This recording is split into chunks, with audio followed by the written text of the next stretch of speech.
M के vision classes में आप सभी का स्वागत।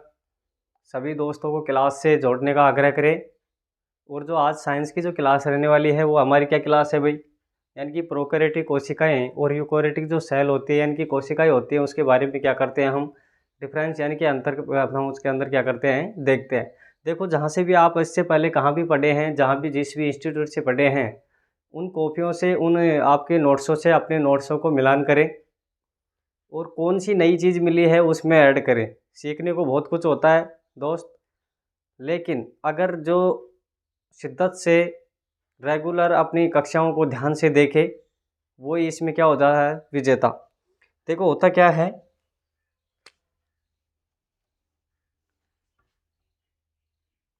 एक शब्द होता है प्रोकैरियोटिक। क्या होता है प्रोकैरियोटिक, समझेंगे पहले इसको, इधर देखेंगे।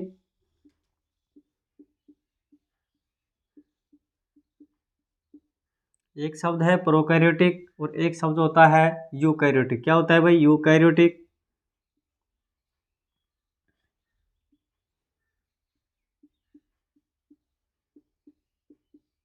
तो ये दो शब्द होते हैं, एक तो कौन सा है प्रोकैरियोटिक, एक कौन सा है यूकैरियोटिक। देखो पहले इसको उतारना नहीं है, पहले इसके ऊपर पूरा ध्यान देंगे और फिर इसको क्या करेंगे नोट डाउन करेंगे। देखो भाई, प्रो यानी क्या होता है पहले, ये ध्यान रखेंगे। प्रो यानी क्या होता है पहले, यानी कि जिस चीज़ को पहले जो भी चीज़ आई होगी वो सबसे पहले क्या होगी ख़त्म भी होगी, ये सभी को मालूम होता है। इसका मतलब क्या हुआ कि अगर कोई पहले जन्म लेता है तो मरता भी क्या है सबसे पहले। हाँ, अकस्मात होता है कि मृत्यु हो जाती है, लेकिन वो एक हम इस पे क्या नहीं करेंगे, काउंट नहीं कर सकते, क्योंकि अपवाद सब कुछ होते हैं।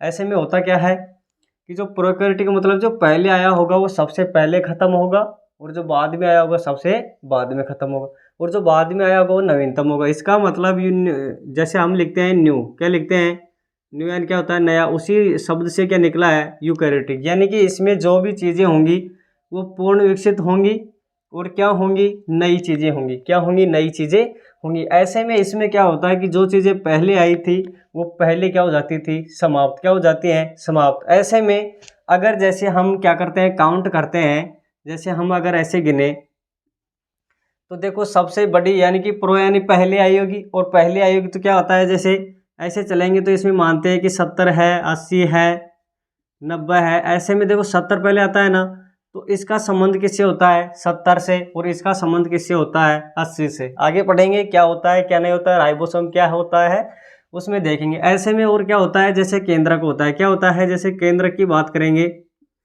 तो केंद्रक क्या होता है कि इसमें तो क्या होता है केंद्रक पहले आया था तो इसका मतलब इसमें तो समाप्त हो गया, इसका मतलब इसमें केंद्रक नहीं पाया जाता।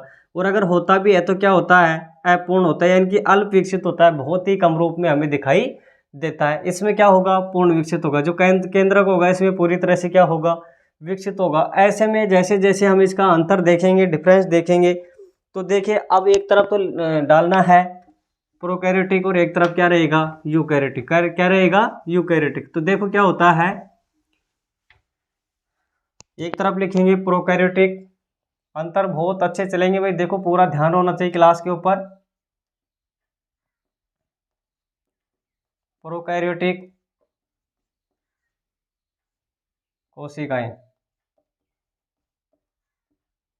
प्रोकैरियोटिक कोशिका और दूसरी होती है यूकैरियोटिक कोशिका। दूसरी कौन सी होती है यूकैरियोटिक कोशिका। तो देखो दो कोशिकाएं होती है प्रोकैरियोटिक और क्या होती है यूकैरियोटिक। क्या होती है यूकैरियोटिक। तो इसमें जो पहला अंतर होता है वो क्या होता है, देखो सबसे पहला अंतर क्या होता है प्रोकैरियोटिक और यूकैरियोटिक में जो अंतर होता है वो सबसे पहला क्या होता है। देखो इसमें क्या होता है, इसमें लिखना है पहला, इसमें केंद्रक, इसमें केंद्रक नहीं होता, इसमें केंद्रक नहीं होता।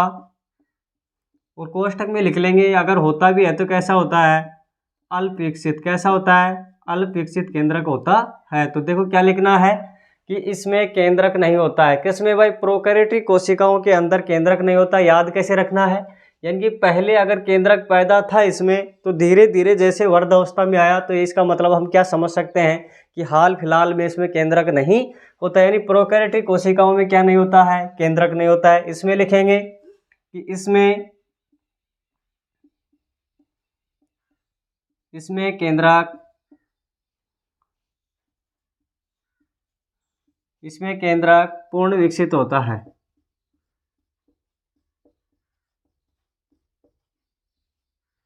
इसमें केंद्रक क्या होता है, पूर्ण विकसित होता है। तो इसका मतलब देखो पहला अंतर तो क्या हो गया इसमें कि प्रोकैरियोटिक कोशिकाओं के अंदर क्या होता है, केंद्रक नहीं होता है। क्या नहीं होता है, न्यूक्लियस जो होता है वो नहीं होता है। और जब यूकैरियोटिक कोशिकाएं होती हैं उसमें क्या होता है भाई, केंद्रक पूर्ण रूप से पाया जाता है। सेकंड जो है वो क्या है, देखो कि जो केंद्रिका झिल्ली होती है, क्या होती है, जो केंद्रिका यानी केंद्रक के अंदर भी क्या होती है, केंद्रिका झिल्ली होती है। क्या होती है, केंद्रिका झिल्ली होती है।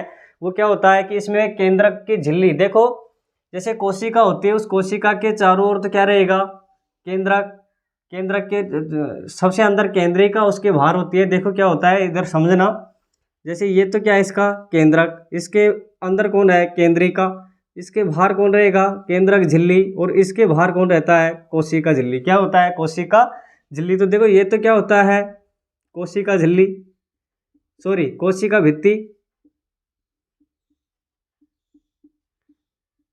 इसके अंदर कौन है, कोशिका झिल्ली।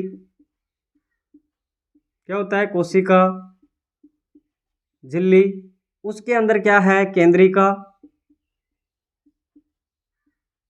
और उसके अंदर क्या है, केंद्रक। क्या है, केंद्रक। इसमें होता क्या है कि केंद्रक के अंदर जो द्रव होता है वो तो होता है केंद्रक द्रव,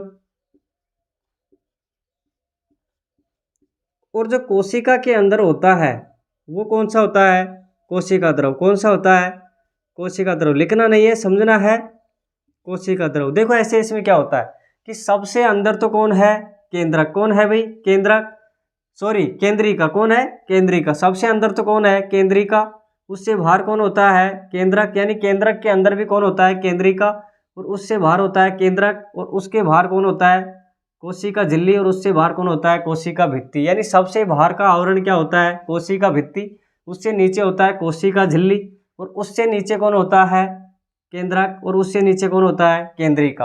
फिर जो कोशिका के अंदर जो द्रव होता है वो तो कौन सा होता है, कोशिका द्रव, और जो केंद्रक में द्रव होता है वो कौन सा होता है, केंद्रक द्रव। कौन सा होता है, केंद्रक द्रव। तो ऐसे में क्या होता है कि प्रोकैरियोटिक कोशिकाओं में तो केंद्रक क्या है, नहीं होता है, लेकिन यूकैरियोटिक जो कोशिकाएं होती हैं उनमें क्या होता है भाई, केंद्रक पूर्ण रूप से क्या होता है, विकसित होता है। अब केंद्रिका की बात आती है कि केंद्रक झिल्ली है वो इसमें प्रोकैरियोटिक कोशिकाओं में होती है या नहीं होती। तो देखो क्या होता है कि प्रोकैरियोटिक में पहले बोला था कि जो पहले आई थी वो क्या हो गई होगी, समाप्त हो गई होगी। क्या हो गई होगी भाई, समाप्त हो गई होगी। तो इसका मतलब क्या है कि इसमें होता है जो मुख्य रूप से क्या होता है, केंद्रिका झिल्ली में कोशिका का जो विभाजन होता है वो पूर्ण रूप से क्या नहीं होता है, कोशिका विभाजन नहीं हो पाता है। तो देखो केंद्रक झिल्ली नहीं होती है और मुख्यतः कोशिकांग क्या होते हैं, वो अनुपस्थित होते हैं। तो देखो दूसरी बात क्या है, इसमें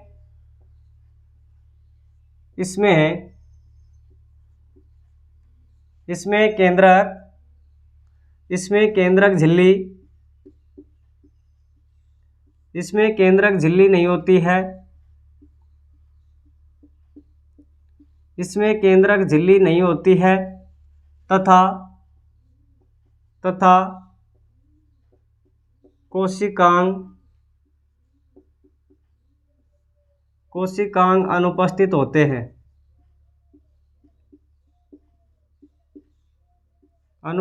होते हैं, अब देखो कोशिकांग क्या होते हैं, मेन फंक्शन इसमें किसका नाम आया कि कोशिकांग। माइटोकॉन्ड्रिया जो क्या होता है, कोशिकांग है। क्या है, कोशिका का क्या है, एक कोशिकांग है। तो देखो इसमें केंद्रक झिल्ली नहीं होती, प्रोकैरियोटिक कोशिकाओं के अंदर केंद्रक झिल्ली नहीं होती, तथा कोशिकांग क्या नहीं होते हैं, ये भी उपस्थित यानी कि अल्प विकसित होते हैं, फिर इसमें होते नहीं है। अब देखो इसमें क्या होता है कि इसमें जो केंद्रक झिल्ली होती है इसमें उपस्थित होती है, इसमें प्रोकैरियोटिक में नहीं होती, लेकिन यूकैरियोटिक में इसमें केंद्रक झिल्ली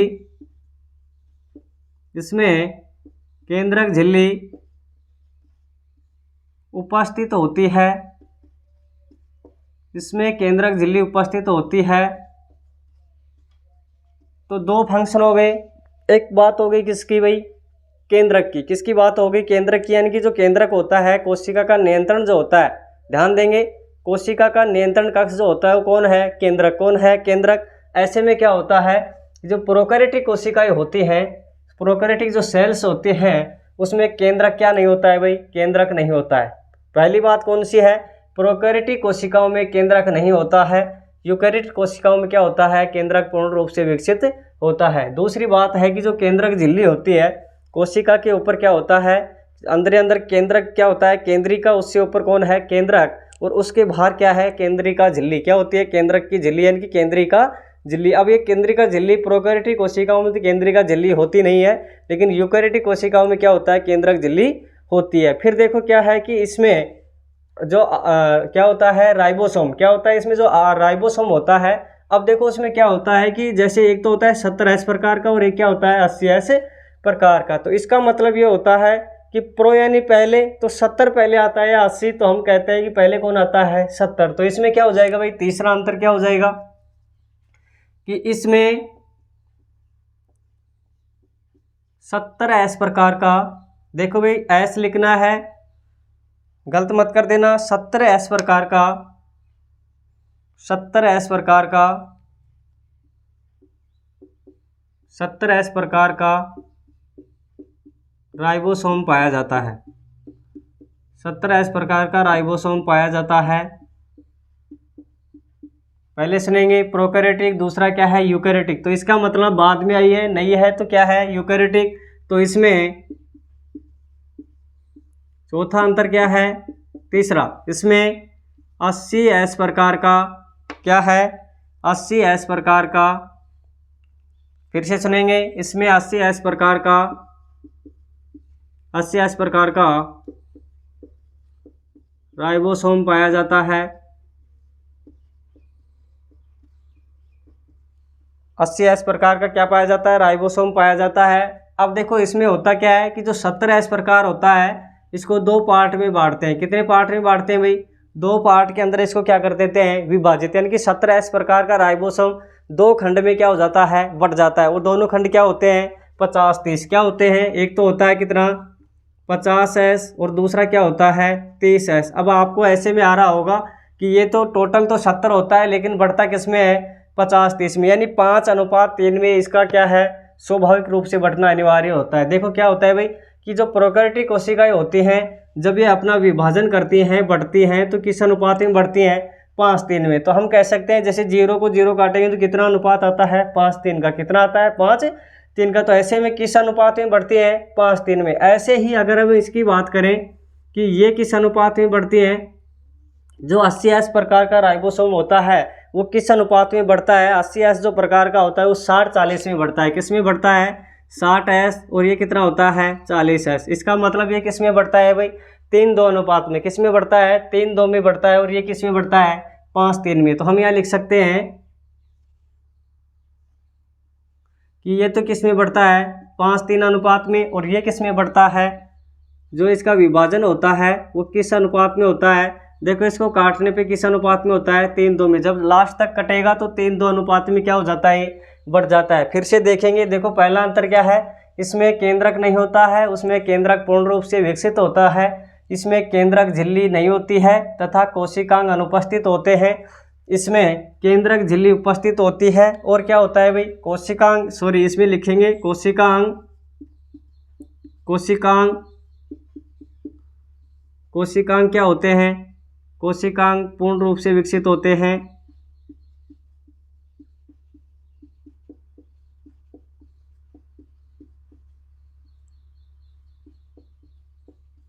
पूर्ण रूप से विकसित होते हैं। तो देखो 3 अंतर हो गए। इसमें 70S प्रकार का क्या होता है, राइबोसोम होता है। किसमें, प्रोकैरियोटिक कोशिकाओं में। ध्यान देंगे, प्रो यानी पहले होता है तो पहले 70S आएगा, फिर बाद में क्या आएगा, 80S। तो होता क्या है कि जो 70S प्रकार का राइबोसोम है वो किसमें होता है, प्रोकैरियोटिक में। 70S के दो विभाजन में होते हैं, यानी 70S दो भागों में बढ़ता है। तो पहला भाग तो कितना हो जाता है, 50S, और दूसरा भाग कितना होता है, 30S। ऐसे में क्या होता है कि जो 80S प्रकार का राइबोसोम है, क्या है 80S प्रकार का राइबोसोम होता है, वो यूकैरियोटिक कोशिकाओं में होता है। और ये कितने भागों में बढ़ता है, दो में। कौन कौन से हैं, 60 और कितने 40, यानी 60 और 40 के अनुपात में क्या हो जाता है, बढ़ जाता है। तो नेक्स्ट जो अंतर है वो किसका रहेगा भाई, देखो इसमें कि आनुवांशिक पदार्थ जो होता है इसमें तो किसमें होगा और इसमें किसमें होगा। ये आनुवांशिक पदार्थ सब जानते हैं, जो DNA होता है, क्या होता है, जो DNA होता है एक आनुवांशिक क्या है, लक्षण है। DNA के क्या होते हैं, आनुवांशिक लक्षण होते हैं। यानी हमारे माता पिता के जो लक्षण होते हैं वो हमारे अंदर किस माध्यम से पहुंचते हैं, आनुवांशिकता के माध्यम से। किस माध्यम से पहुंचते हैं कि आनुवांशिक जो पदार्थ होते हैं माता पिता के, वो बच्चों तक किस माध्यम से पहुंचते हैं, डीएनए के माध्यम से। क्या किसके माध्यम से पहुंचते हैं, डीएनए के माध्यम से। ऐसे में होता क्या है कि डीएनए में छोटी छोटी क्या होती हैं, जीन्स होते हैं। क्या होते हैं,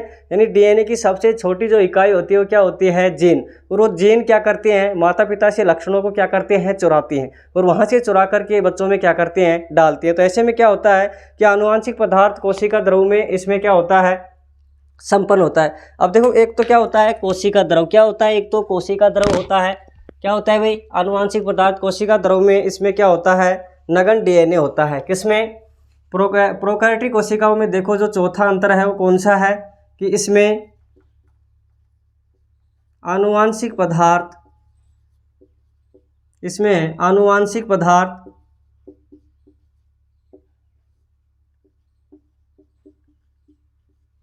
इसमें आनुवांशिक पदार्थ कोशिका द्रव में, कोशिका द्रव में नगन अवस्था में उपस्थित होता है। किसमें होता है, नगन अवस्था में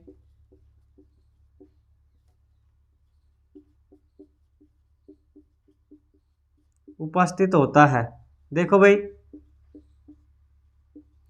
इसमें आनुवांशिक पदार्थ कोशिका द्रव में नगन अवस्था में उपस्थित होता है। मेन चीज़ क्या है, कोशिका द्रव। क्या है, यानी कि जो प्रोकैरियोटिक कोशिकाओं में क्वेश्चन देखो कैसे बनेगा कि प्रोकैरियोटिक कोशिकाओं में आनुवांशिक पदार्थ किस में पाया जाता है, कोशिका द्रव में। किस में पाया जाता है, कोशिका द्रव में। तो ऐसे में क्या होता है कि आनुवांशिक पदार्थ जो होता है वो केंद्रक किस में पाया जाता है, कोशिका द्रव में। लेकिन इसमें होता है जो यूकेरियोटिक कोशिकाओं में होता है वो किस में होता है, इसमें तो क्या है, कोशिका द्रव। और इसमें क्या होगा, इसमें जो होगा वो केंद्रक द्रव। यानी इसमें आनुवांशिक पदार्थ, इसमें आनुवांशिक पदार्थ केंद्रक द्रव में पाया जाता है। केंद्रक द्रव में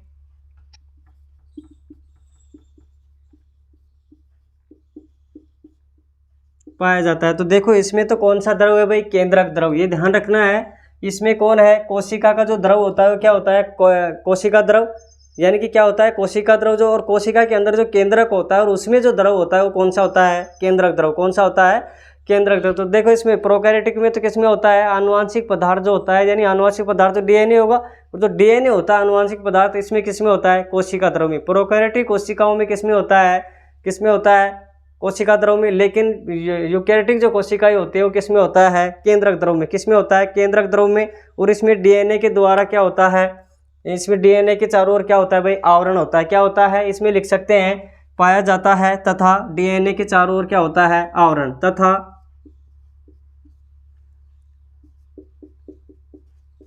डीएनए के चारों ओर, डीएनए के चारों ओर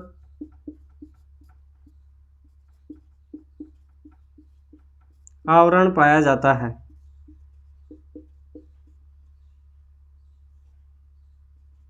इसका मतलब देखो इसमें क्या होता है, नगन अवस्था में उपस्थित होता है। कौन होता है भाई, डीएनए। ये ध्यान रखेंगे कि जो प्रोकैरियोटिक कोशिकाओं में जो आनुवांशिक पदार्थ डीएनए होता है वो कैसा होता है, नगन अवस्था में। किसमें होता है, नगन अवस्था में। यानी डीएनए के चारों ओर कोई आवरण पाया नहीं जाता है। ऐसे में इसमें क्या होता है कि इसके चारों ओर क्या होता है, आवरण। क्या होता है, आवरण।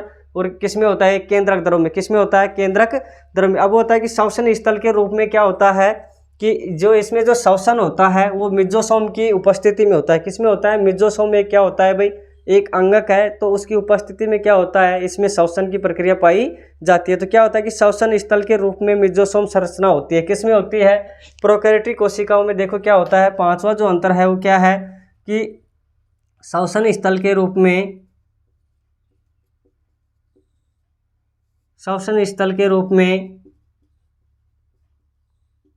श्वसन स्थल के रूप में मिजोसोम संरचना पाई जाती है।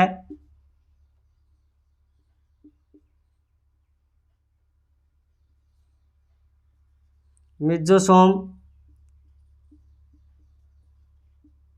संरचना पाई जाती है। देखो क्या बात है कि श्वसन स्थल यानी कि जो श्वसन होता है वो मिजोसोम एक संरचना होती है। क्या होती है? मिजोसोम एक संरचना होती है। वहाँ पे क्या होता है? इसमें श्वसन होता है। किसमें? प्रोकैरियोटिक कोशिकाओं में श्वसन स्थल के रूप में मिजोसोम क्या होती है? संरचना पाई जाती है। तथा प्लाज्मा झिल्ली क्या होती है? इसमें प्लाज्मा झिल्ली में प्रकाश संश्लेषण की अभिक्रिया उपस्थित होती है। तो इसमें आगे क्या लिखेंगे कि प्रकाश संश्लेषण की अवस्था इसमें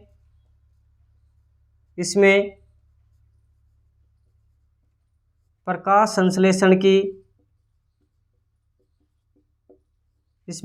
संश्लेषण की जो अवस्था होती है वो किस में होती है? यानी जो प्रकाश संश्लेषण होता है वो किस में होता है भाई? प्लाज्मा झिल्ली में। किस में होता है? प्रकाश संश्लेषण की अवस्था किस में होती है? झिल्ली में उपस्थित होती है। किस में होती है? जो झिल्ली होती है उसमें प्रकाश संश्लेषण की क्या पाई जाती है? अवस्था। यानी झिल्ली में क्या होता है? प्रकाश संश्लेषण की जो होती है इसमें कोशिका झिल्ली में होती है। इसमें प्रकाश संश्लेषण की अवस्था कोशिका झिल्ली में होती है। किस में होती है? कोशिका झिल्ली में होती है। कोशिका झिल्ली में होती है।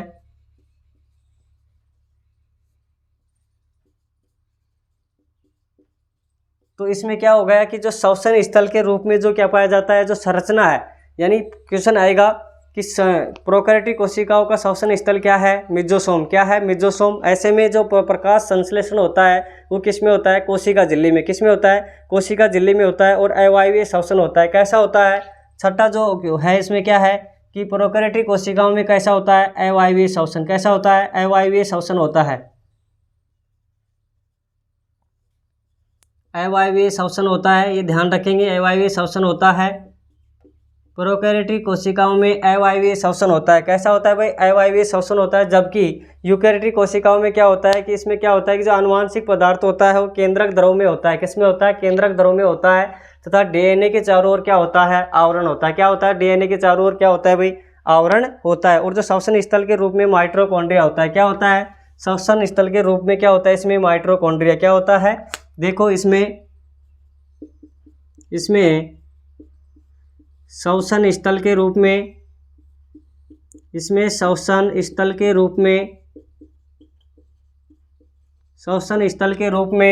क्या होता है? माइटोकॉन्ड्रिया होता है। क्या होता है? माइटोकॉन्ड्रिया होता है।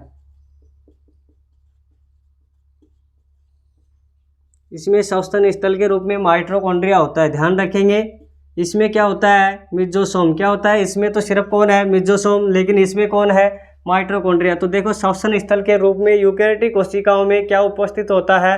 माइटोकॉन्ड्रिया। क्या होता है प्यारे स्टूडेंट? माइटोकॉन्ड्रिया। अब ये तो श्वसन स्थल के रूप में तो माइटोकॉन्ड्रिया होता है, लेकिन जो हरित लवक होता है इसमें क्या होता है? देखो इसमें देखो जो प्रकाश संश्लेषण है वो कोशिका झिल्ली में हो रहा है। किसमें हो रहा है? कोशिका झिल्ली में प्रकाश संश्लेषण होता है। लेकिन यूकैरियोटिक जो कोशिकाएं होती हैं इसमें जो प्रकाश संश्लेषण होता है, यानी इसमें प्रकाश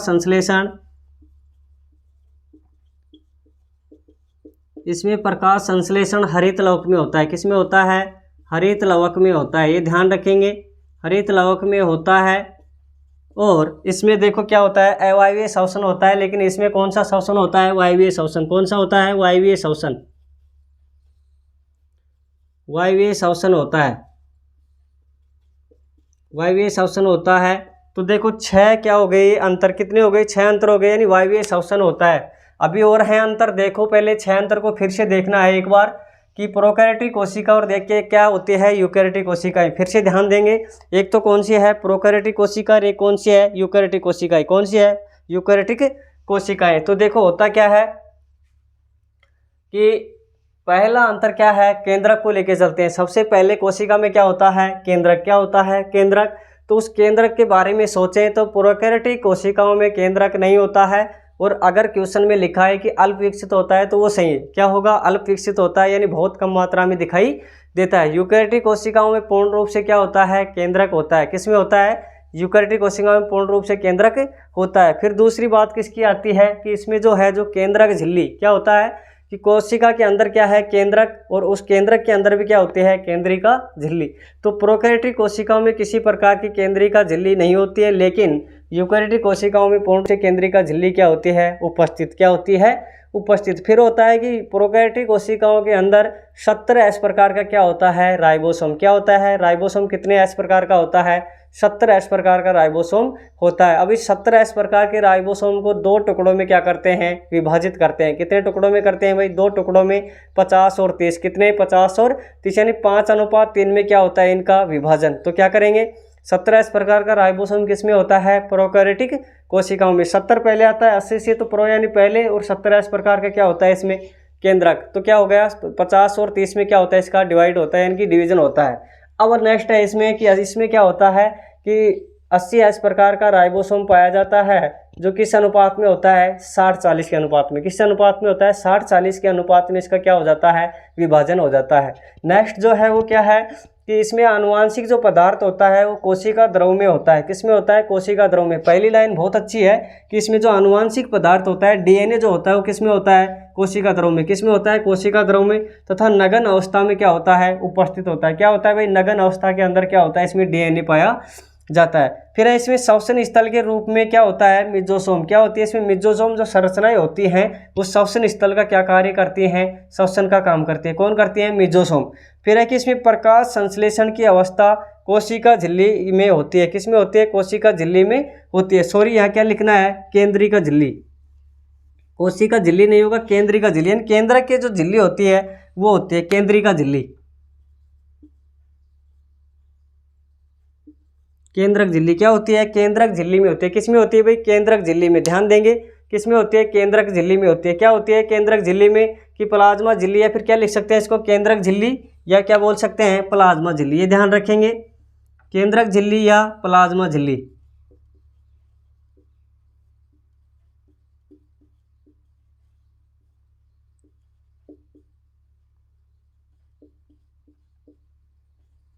देखो क्या होता है, जो इसमें जो श्वसन स्थल के रूप में जो मिजोसोम संरचनाएं पाई जाती हैं वो प्रकाश संश्लेषण की क्रिया किसमें करते हैं, केंद्रक झिल्ली, या फिर किसमें करते हैं, प्लाज्मा झिल्ली में। किसमें करते हैं, प्लाज्मा झिल्ली, या फिर क्या बोल सकते हैं इसको, केंद्रक झिल्ली में होती है। इसमें क्या होता है फिर, अवायवीय श्वसन होता है। कौन सा श्वसन होता है, अवायवीय। अब देखो, एक होता है वायवीय, एक होता है अवायवीय। ध्यान देंगे यहाँ पे थोड़ा सा समझने लायक बात क्या है कि वायवीय श्वसन तो क्या होता है, जिसमें ऑक्सीजन पूर्ण रूप से उसको उपलब्ध होती है, वो तो क्या होता है, वायवीय श्वसन। लेकिन अ जुड़ते ही, यानी कि यानी नहीं हो गया ना, कि अवायवीय श्वसन, यानी कि ऑक्सीजन की अनुपस्थिति में जो श्वसन होता है वो कौन सा होता है, अवायवीय श्वसन। कौन सा होता है स्टूडेंट, कौन सा होता है, अवायवीय श्वसन। यानी कि जो ऑक्सीजन अगर उपलब्ध मात्रा में है, आसानी से प्राप्त हो रही है, तो वो तो कौन हो जाएगा, वायवीय श्वसन। लेकिन ऑक्सीजन के बिना ही वो क्या कर रही है, अपना श्वसन कर रही है, प्रकाश संश्लेषण की क्रिया प्रारंभ कर रही है, तो क्या होगा, अवायवीय श्वसन। कौन सा होगा, अवायवीय श्वसन। और अवायवीय श्वसन में जो भाग लेते हैं, आपको पता है ईस्ट है, ये मशरूम होते हैं, यानी कि जो कवक होते हैं, ये क्या होते हैं, इसमें भाग आसानी से लेते हैं। तो ये 6 पॉइंट हो गए। नेक्स्ट पॉइंट देखते हैं, इसको उतारो पहले। अब देखो नेक्स्ट पॉइंट, जो नेक्स्ट पॉइंट है वो क्या है भाई, देखना। सभी से आग्रह है कि अपने नोट्स को सुचारू रूप से बनाएं। क्लासें रेगुलर आपको मिलती रहेंगी।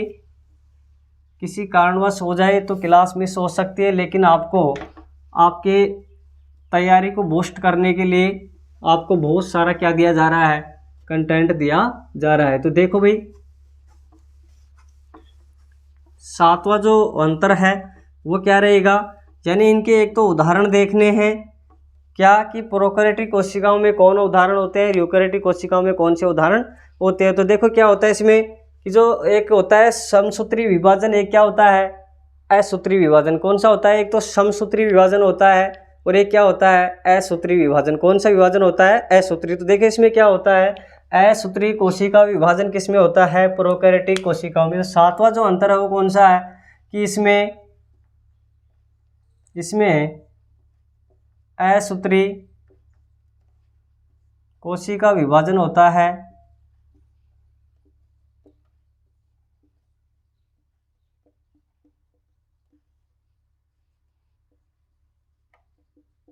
कौन सा हो गया, प्रोकैरियोटिक कोशिकाओं के अंदर असूत्री कोशिका विभाजन होता है। कौन सा होता है, असूत्री कोशिका विभाजन किस में होता है, प्रोकैरियोटिक कोशिकाओं में। फिर देखो, एक होता है समसूत्री, एक क्या होता है, अर्धसूत्री। क्या होता है, अर्धसूत्री। ये दोनों किस में होते हैं, यूकैरियोटिक कोशिकाओं में। तो इसमें क्या होते हैं, अर्धसूत्री, और क्या होते हैं, समसूत्री। देखो इसमें क्या होगा भाई, समसूत्री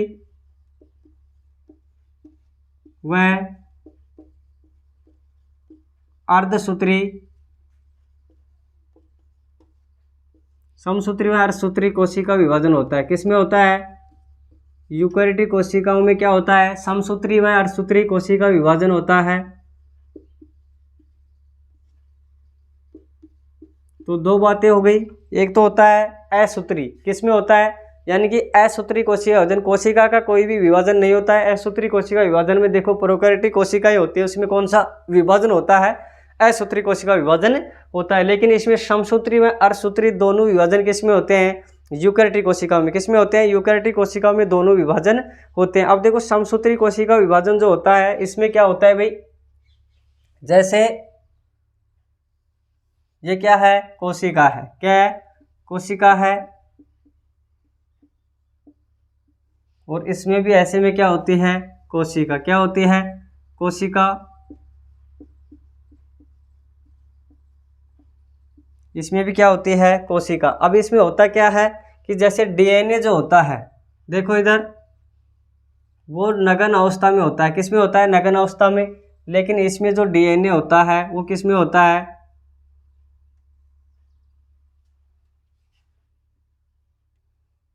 ऐसे में क्या होता है? डीएनए अभी पढ़ाई थी कि इसमें तो नगन अवस्था में होता है, लेकिन इसमें क्या होता है? आवरण होता है। किसमें होता है? आवरण। यूकेरियोटिक कोशिकाओं में क्या होता है? आवरण। अब देखो जो केंद्रक होता है इसमें, क्या जो गुणसूत्र होते हैं, क्या इसमें गुणसूत्र होते हैं या नहीं होते, या फिर इसमें होते हैं या नहीं होते? तो इसमें क्या होता है कि गुणसूत्र जो होते हैं उसके चारों तरफ, यानी कि जो गुणसूत्र थे डीएनए, तो उसके चारों ओर इसमें क्या था? आवरण। क्या था भाई? इसके चारों ओर क्या था? इसमें आवरण। लेकिन इसमें क्या था? आवरण का अभाव था, यानी कि ये इसमें क्या है? अल्प विकसित आवरण होता है। ये ध्यान रखेंगे कि अल्प विकसित क्या होता है इसमें? आवरण। तो ये तो क्या है इसमें? गुणसूत्र। और इसमें भी क्या है? ये गुणसूत्र। लिखना नहीं है, इसको समझना है। लाइन ये पॉइंट उतारना था, इसको समझना है। देखो इसमें जो कोशिका होती है उसमें जो गुणसूत्र होते हैं, इसके चारों तरफ क्या होता है? जो आवरण है वो नहीं होता, यानी ना के बराबर होता है, यानी क्या होता है? टूटा फूटा होता है। लेकिन इसमें क्या होता है? पूर्ण रूप से क्या होता है? आवरण विकसित होता है। क्या होता है? आवरण विकसित होता है। तो देखो इसमें क्या होगा,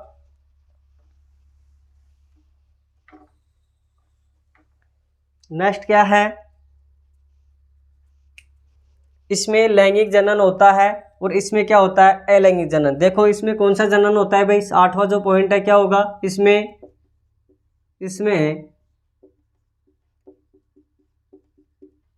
लैंगिक जनन, लैंगिक जनन, इसमें लैंगिक जनन होता है। किसमें होता है? लैंगिक जनन किसमें होता है? प्रोकैरियोटिक कोशिकाओं के अंदर कौन सा जनन होता है? लैंगिक जनन। कौन सा होता है? लैंगिक जनन। लेकिन जो इसमें कौन सा होता है भाई? अलैंगिक। कौन सा होता है? अलैंगिक जनन होता है। तो देखो लैंगिक जनन होता है इसमें जो किसके माध्यम से होता है? इसमें लैंगिक जनन होता है जो मुकुलन के माध्यम से होता है। किसके माध्यम से होता है? मुकुलन के माध्यम से होता है। ये ध्यान रखना, मुकुलन के माध्यम से जो जनन होता है वो प्रोकैरियोटिक कोशिकाओं में होता है। किसके माध्यम से होता है भाई? मुकुलन के माध्यम से। लैंगिक जनन किसमें होता है? प्रोकैरियोटिक कोशिकाओं में। लेकिन इसमें जो लैंगिक जनन होता है वो किसमें होता है? इसमें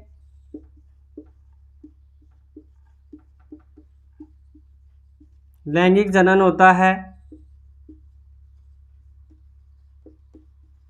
इसमें लैंगिक जनन होता है। तो देखो क्या होता है, इसमें भी लैंगिक जनन होता है और इसमें क्या होता है भाई? इसमें लैंगिक जनन होता है जो मुकुलन के माध्यम से क्या होता है? संपन्न होता है। किसके माध्यम से संपन्न होता है? मुकुलन के माध्यम से क्या होता है? संपन्न होता है। फिर देखो क्या है कि इसमें जो मुकुलन है वह विखंडन की विधि द्वारा होता है। किसमें? मुकुलन के माध्यम से। किस विधि से होता है? मुकुलन के माध्यम से विखंडन होता है। किसमें होता है? यानी कि जो लैंगिक जनन होगा उसमें मुकुलन के माध्यम से विखंडन होता है। ये ध्यान रखेंगे। इसमें लैंगिक जनन होता है किसमें? प्रोकैरियोटिक कोशिकाओं में, जो मुकुलन के माध्यम से विखंडन होता है। किसके माध्यम से होता है? मुकुलन के माध्यम से विखंडन होता है। फिर है कि जो लास्ट वाला अंतर है इसका 9वां पॉइंट है वो क्या रहेगा भाई? 9वां पॉइंट क्या है? देखो लैंगिक जनन विखंडन विधि के द्वारा होता है। इसमें श्वसन प्रक्रिया कोशिका द्रव में होती है, ये हमने देखा। अब देखो इनके जो उदाहरण है उसको देखना है, और जो उदाहरण होते हैं वो क्या होते हैं? देखो इसके उदाहरण कौन से हैं?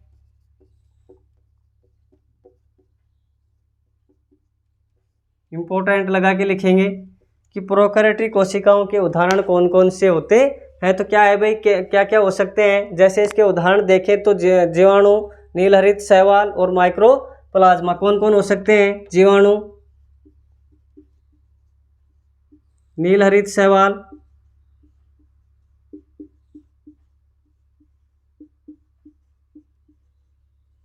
माइक्रोप्लाज्मा,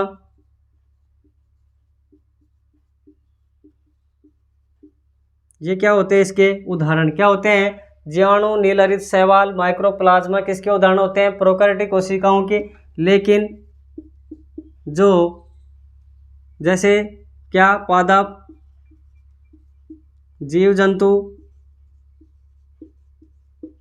पादप हो गया, जीव जंतु, ये किसके उदाहरण होते हैं? मानव, पादप और जीव जंतु। मानव, शैवाल, क्या होते हैं? शैवाल, ये किसके उदाहरण होते हैं?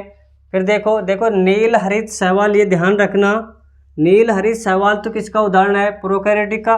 लेकिन जो अन्य शैवाल होते हैं जैसे एसिटाबुलेरिया शैवाल है, बहुत सारे शैवाल होते हैं, वो किसके उदाहरण होते हैं? यूकैरियोटिक कोशिका। लेकिन नील हरित शैवाल किसका उदाहरण है? प्रोकैरियोटिक का। किसका उदाहरण है? प्रोकैरियोटिक कोशिका का क्या होता है?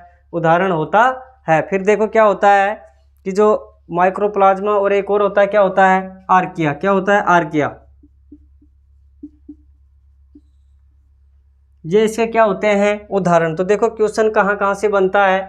एक तो इन उदाहरणों से क्वेश्चन बनता है, ये ध्यान रखना। पहला क्वेश्चन तो यहीं से बनता है कि प्रोकैरियोटिक कोशिका के उदाहरण कौन से हैं और यूकैरियोटिक कोशिका के उदाहरण कौन से हैं। तो जो भी पादप हैं, जीव जंतु हैं, यानी जो स्तनधारी होते हैं जीव जंतु, वो किस में आते हैं? यूकैरियोटिक कोशिकाओं में। क्योंकि हमारे अंदर क्या होता है? केंद्रक। ऐसे मत समझना कि उदाहरण कैसे याद रखें। अरे जो जिसमें केंद्रक होता है वो क्या होता है? यूकैरियोटिक। यानी इसमें देखो पादपों में केंद्रक होता है, जीव जंतुओं में होता है, मानव में होता है, और शैवालों में क्या होता है? न्यूक्लियस केंद्रक होता है। ऐसे में इसमें क्या होता है? जीवाणु हो गया, नीलहरित शैवाल, माइक्रोप्लाज्मा और आर्किया। क्या होता है? आर्किया। इनके अंदर अगर होता भी है केंद्रक, तो ये सारी जो हमें आप तक जो 8 इसमें 8-9 कंडीशन पढ़ी हैं उनको फुल फॉलो नहीं करते हैं। इस वजह से किसके उदाहरण हो जाते हैं?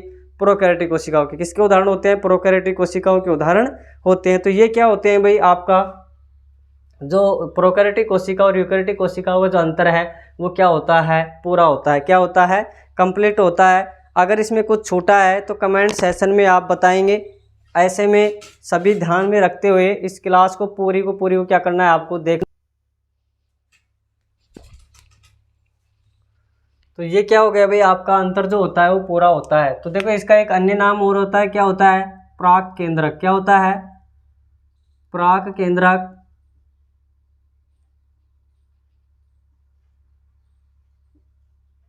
और इसका होता है ससीम केंद्रक। क्या होता है? ससीम केंद्रक।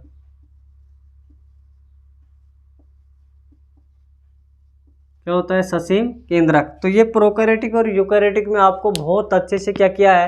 एक्सप्लेन किया है। इसको दोबारा से क्लास को देखेंगे, 2 बार इस क्लास को समझेंगे। यहाँ से क्वेश्चन ओबियसली पूछता है, बहुत बार पूछता है भाई कि किस में लैंगिक जनन होता है, किस में अलैंगिक जनन होता है।